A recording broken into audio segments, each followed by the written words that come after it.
नमस्कार और स्वागत है हमारी आज की इस विशेष चर्चा में। आज हम हिंदी साहित्य के बिल्कुल शुरुआती दौर में उतर रहे हैं, जिसे आदिकाल कहा जाता है।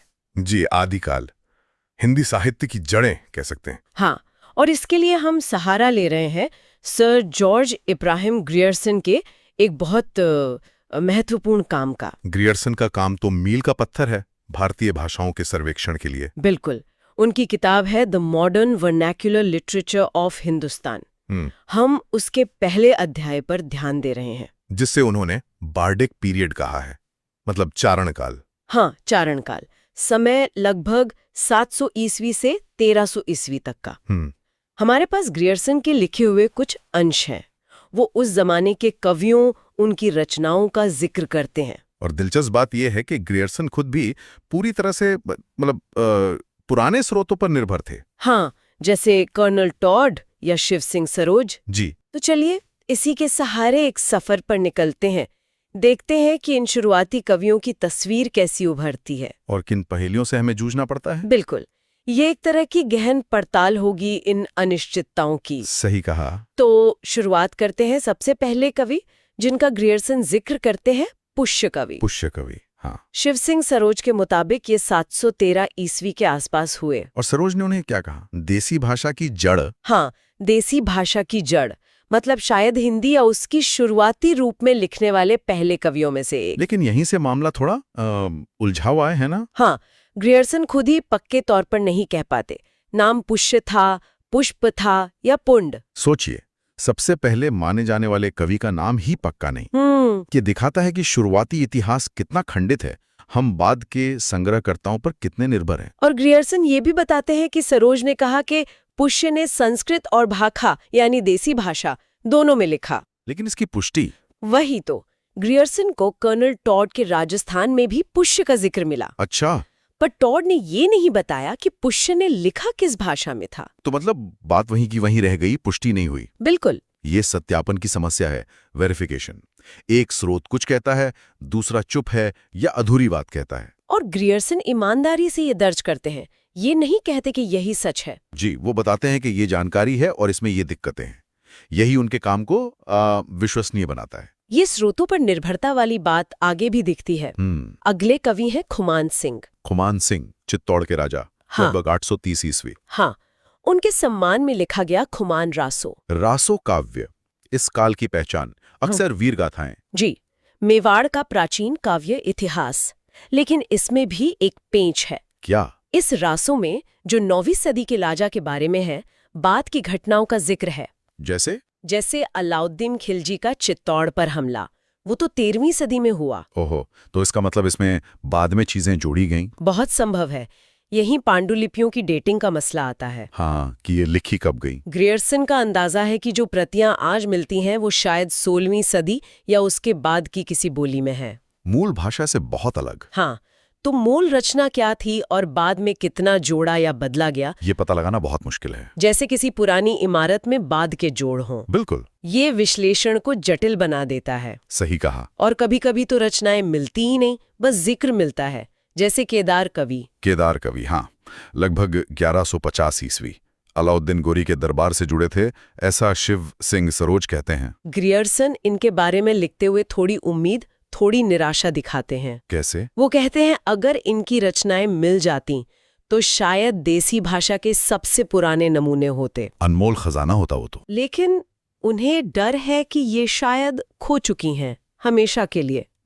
हो सकता है बस कर्नल टॉड की पांडुलिपियों में कहीं जिक्र बचा हो, अगर बचा हो तो। ये खोए हुए साहित्य की बात सोचने पर मजबूर करती है। हाँ, कि हम जो जानते हैं वो कितना कम है। बिल्कुल।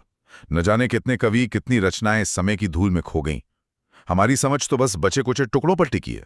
इसी दौर के आसपास ग्रियर्सन एक और रचना का जिक्र करते हैं, कुमारपाल चरित्र। अनिलवाड़ा के राजा कुमारपाल पर, लगभग 1150 ईस्वी। इसे किसी अज्ञात कवि ने लिखा। इसमें पूरे वंश का वर्णन है, ब्रह्मा से लेकर कुमारपाल तक। अच्छा, ये भी शायद उसी चारण काव्य परंपरा का हिस्सा है। हाँ, लगता तो यही है। राजाओं की प्रशंसा, वंश वर्णन, जो उस जमाने में बहुत आम था। राजा की प्रतिष्ठा के लिए जरूरी। ग्रियर्सन बताते हैं कि इसकी एक पांडुलिपि टॉड संग्रह में थी। फिर एक और नाम है अनन्य दास, गोंडा जिले से। समय लगभग 1148 ईस्वी। रचना है अनन्य जोग। और इनकी जानकारी का स्रोत सिर्फ शिव सिंह सरोज। ग्रियर्सन यही बताते हैं। फिर वही बात, एकल स्रोत पर निर्भरता। हाँ, तो हमें थोड़ी सावधानी से देखना होता है। क्या सरोज की जानकारी 100% सही थी या कोई और स्रोत था जो अब नहीं मिलता? हाँ, बिना दूसरी पुष्टि के यकीन करना मुश्किल है। यह आलोचनात्मक नजरिए की जरूरत को दिखाता है। अब आते हैं एक ऐसे नाम पर जो शायद सबसे ज्यादा मशहूर है इस काल का, चंदबरदाई। चंदबरदाई, हाँ पृथ्वीराज चौहान के राजकवि जी, और करीबी साथी भी। समय लगभग 1191 ईस्वी। ग्रियर्सन बताते हैं ये जागाट भाट वंश से थे। और उनकी रचना पृथ्वीराज रासो, एक महाकाव्य। ग्रियर्सन ने तो इसे सार्वभौमिक इतिहास जैसा कहा है। हाँ, आकार में बहुत बड़ा, कहते हैं कोई 1,00,000 छंद। सब कुछ रो उसमें, पृथ्वीराज का जीवन, युद्ध, प्रेम, समाज। मोहम्मद गौरी से युद्ध का वर्णन भी। और ग्रियर्सन के मुताबिक 1193 के अंतिम युद्ध में पृथ्वीराज के साथ चंद भी मारे गए। रासो का महत्व तो बहुत है, हिंदी का पहला महाकाव्य माना जाता है। लेकिन ग्रियर्सन यहाँ भी सवाल उठाते हैं। था प्रामाणिकता पर, ऑथेंटिसिटी पर। उन्हें शक है कि इसमें बाद में बहुत कुछ जोड़ा गया है। और शायद कुछ हिस्से जाली भी हों, फोर्ज्ड। जाली मतलब जानबूझकर गढ़े गए। क्यों? हो सकता है बाद के राजाओं ने अपने वंश को महिमा मंडित करने के लिए कुछ जुड़वा दिया हो, या कहानी को रोचक बनाने के लिए बदलाव किए गए हों। अच्छा। ग्रियर्सन ये भी कहते हैं कि इसकी भाषा बहुत पुरानी और मुश्किल है, विद्वानों के लिए भी समझना आसान नहीं। वो पंडित मोहनलाल विष्णुलाल पंड्या के काम का जिक्र करते हैं, जो उस समय इसका एक प्रामाणिक संस्करण तैयार करने की कोशिश कर रहे थे, ताकि पता चले कि मूल क्या है और बाद का जोड़ क्या। बिल्कुल। चंद के ही समय के एक और कवि थे जगनिक या जगनायक। जगनिक महोबा के राजा परमाल के दरबारी, बुंदेलखंड। हाँ, समय वही 1191 के आसपास। इन्होंने राजा परमाल और पृथ्वीराज चौहान की युद्धों का वर्णन किया। और इन्हीं युद्धों के नायक थे आल्हा और ऊदल, जो आज भी पूरे उत्तर भारत में गाए जाते हैं। हाँ, आल्हाखंड। ग्रियर्सन का मानना है कि ये मूल रूप से जगनिक की रचना का ही हिस्सा होगा। लेकिन वो ये भी कहते हैं कि आज जो रूप मिलता है वो शायद बहुत बदल चुका है, या शायद बाद की ही रचना हो जो जगनिक के नाम से चल पड़ी। ऐसा क्यों? क्योंकि ये मौखिक परंपरा में जीवित रहा, ओरल ट्रेडिशन। अच्छा, मतलब लिखा कम गया, गाया सुनाया ज्यादा गया। बिल्कुल। ग्रियर्सन लिखते हैं पूरे हिंदुस्तान में गाया जाता है। सोचिए, सदियों तक पीढ़ी दर पीढ़ी ये कहानियां गाकर ही आगे बढ़ी। तो इस प्रक्रिया में बदलाव आना तो स्वाभाविक है। हाँ, अलग अलग इलाकों के गायकों ने अपनी बोली में ढाला होगा। ग्रियर्सन भोजपुरी, बुंदेलखंडी का जिक्र करते हैं, अपनी शैली में गाया होगा। कुछ जोड़ा, कुछ घटाया होगा। जाहिर है इस पर यूरोपीय विद्वानों ने भी ध्यान दिया। वाटरफील्ड ने अनुवाद किया, टॉड ने लिखा, गार्सा दतासी, इलियट, विंसेंट स्मिथ, सबने रुचि दिखाई। पर भाषा और पाठ की भिन्नताओं के कारण इसे समझने की मुश्किल भी बताते हैं। वो एक जयचंद्र प्रकाश का भी जिक्र करते हैं संक्षेप में। हाँ, जो शायद इसी से जुड़ा हो। ये मौखिक परंपरा की ताकत और उसकी जटिलता दोनों दिखाता है। अब थोड़ा और आगे चलते हैं 13वीं-14वीं सदी की ओर। सारंगधर लगभग 1363 ईस्वी रणथंबोर के हम्मीर देव से जुड़े थे। वही हम्मीर देव जिन्होंने अलाउद्दीन खिलजी का सामना किया था। जी, और 1300 के आसपास वीरगति पाई। ग्रियर्सन सारंगधर की 2 रचनाओं का जिक्र करते हैं, हम्मीर रायसा और हम्मीर काव्य। लेकिन यहाँ भी कुछ उलझन है। हाँ, मामला और पेचीदा हो जाता है। एक बड़ा सवाल ये है कि क्या ये वही सारंगधर है जिन्होंने संस्कृत में शारंगधर पद्धति नाम का ग्रंथ संकलित किया था? उसका समय भी 1363 ईस्वी है। तो क्या वो संस्कृत के विद्वान थे या देसी भाषा के कवि? यही तो पहेली है। ग्रियर्सन दोनों तरफ के सबूत देते हैं। अच्छा। एक तरफ एम बार्थ जैसे विद्वान मानते हैं कि हाँ, ये एक ही व्यक्ति हो सकते हैं, और दूसरी तरफ पंडित पंड्या की खोज का हवाला है कि इस सारंगधर के दादा भगुनाथ हम्मीर देव के गुरु थे। तो इससे तो लगता है कि ये देसी कवि थे, संस्कृत वाले नहीं। लगता तो यही है, लेकिन ग्रियर्सन किसी नतीजे पर नहीं पहुंचते। और रचनाओं के बारे में क्या? हम्मीर रासा और हम्मीर काव्य? ग्रियर्सन खुद कहते हैं कि उन्होंने इनके शायद कुछ ही हिस्से देखे हैं। वो पक्का नहीं कह सकते कि ये दोनों मौजूद हैं भी या नहीं, या एक ही हैं या अलग अलग। पीटरसन ने हम्मीर चरित्र नाम से कुछ संपादित किया था, उसका जिक्र है, पर मूल रचनाओं को लेकर अनिश्चितता बनी हुई है। और बात यहीं खत्म नहीं होती, एक और मोड़ है कहानी में। क्या? ग्रियर्सन बताते हैं कि जयपुर से हम्मीर रासा नाम की एक किताब छपी थी। हाँ। उसकी प्रस्तावना में बाबू ब्रजनाथ बंद्योपाध्याय ने इसका लेखक जोधराज को बताया है। जोधराज? वो कौन थे? वो अलवर के पास निमराना के थे। हाँ। और उनका समय था लगभग 1728 ईस्वी। क्या मतलब सारंगधर से करीब 350 साल बाद? जी हाँ।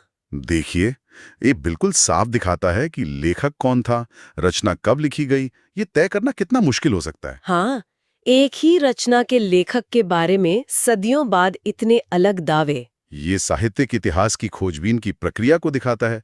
नई जानकारी मिलती है, पुरानी धारणाएं बदलती हैं, एक जासूसी कहानी की तरह है ये। तो आज हमने जिन कवियों पर नजर डाली ग्रियर्सन के जरिए, पुष्य, खुमान सिंह, केदार, कुमारपाल, अनन्यदास, फिर चंद बरदाई और जगनिक जैसे बड़े नाम, और अंत में सारंगधर और उनसे जुड़ी ये उलझने। और ये सब जानकारी ग्रियर्सन के जरिए, जो खुद टॉड और सरोज जैसे और पुराने स्रोतों पर निर्भर थे। जी। अगर आज की चर्चा के मुख्य बिंदु देखें तो एक तो चारण साहित्य का महत्व, इतिहास, वीरता का वर्णन। दूसरा, जानकारी को सत्यापित करने की चुनौती, पुराने अधूरे स्रोत। तीसरा, पांडुलिपियों की प्रामाणिकता, उनकी डेटिंग, लेखक का पता लगाना, ये सब कितनी मुश्किल चीजें। और चौथा, मौखिक परंपरा का महत्व, कैसे आलाखंड जैसी रचनाएं लिखित से ज्यादा गाकर, सुनकर जिंदा रहीं और इस प्रक्रिया में बदलती भी गईं। तो ये सब हमें हिंदी साहित्य की जड़ों की एक धुंधली सी लेकिन बहुत दिलचस्प तस्वीर दिखाता है। हाँ, एक ऐसी तस्वीर जो परत दर परत बनी है, जिसमें कई अनिश्चितताएं हैं, बहसें हैं। एक पहेली जैसी, जिसके कुछ टुकड़े शायद हमेशा गायब रहेंगे। और यहीं एक विचार छोड़ जाते हैं सोचने के लिए। बताइए। ग्रियर्सन ने बताया कि विद्वानों को रासो या आलाखंड की भाषा, उनके अलग अलग रूपों को समझने में कितनी दिक्कत हुई। हाँ। अब सोचिए, ये महाकाव्य सदियों तक गाकर सुना कर ही चले, हर इलाका, हर गायक ने अपनी तरह से ढाला। जी। तो फिर उनका कोई एक मूल या असली पाठ खोजना कितना मायने रखता है? या उन कहानियों और नायकों का जो असर आज तक है, जो लोगों के दिलों में जबान पर जिंदा है, वो ज्यादा अहम नहीं है? ये तो सोचने वाली बात है। तो ऐसे साहित्य का असली सार क्या है? वो पहला लिखा हुआ शब्द जो शायद अब मिलता ही नहीं, या वो लगातार सुनाई जाने वाली बदलती हुई जीती जागती कहानी?